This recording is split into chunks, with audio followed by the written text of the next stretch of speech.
දිට්ටුවා සුලිකුණාටුවෙන් වුණ බලපෑම යම් තාක් දුරකට අඩු වුවත් මධ්‍යම කඳුකර ප්‍රදේශය තවමත් ඉතා දරුණු ගැටලුවලට මුහුණ දෙමින් සිටිනවා.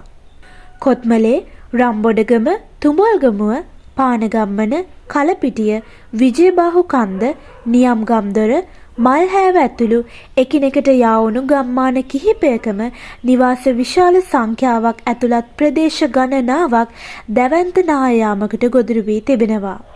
ඊට අමතරව කරනාගල සහ වටද්දර ප්‍රදේශවලද තහවුරු නොවූ නායයෑම් සිදුවීම් වාර්තා වන බවටයි වැඩිදුරටත් සඳහන් වන්නේ. මිනිස් ජීවිත විශාල සංඛ්‍යාවක් අහිමි වී සහ අතුරුදන් වී සිටින බවටයි වාර්තා වන්නේ. කිසිදු ආරක්ෂක අංශයකට හෝ ගලවා ගැනීමේ නිලධාරීන්ට එම ප්‍රදේශවලට ළඟාවීමට දුෂ්කර වී ඇති බවටයි වැඩිදුරටත් කරුණු අනාවරණය වන්නේ. මේ වන විටත් කොත්මලේ ප්‍රදේශයේ සම්පූර්ණයෙන්ම වගේ අවහිරවීමකට ලක් වී ඇති නිසා මේ ගලවා ගැනීමේ කණ්ඩායම් වලට ළඟාවීමට නොහැකි බවයි සඳහන් වන්නේ. sannivedana සබඳතාද බිඳ වැටී ඇති බැවින් කිසිදු තොරතුරක් හරියාකාරව ලබා ගැනීමද ව්‍යාර්ථව තිබෙනවා. ඔබ සියලු දෙනාම පුළුවන් තරම් පරිස්සමින් සිටින්න.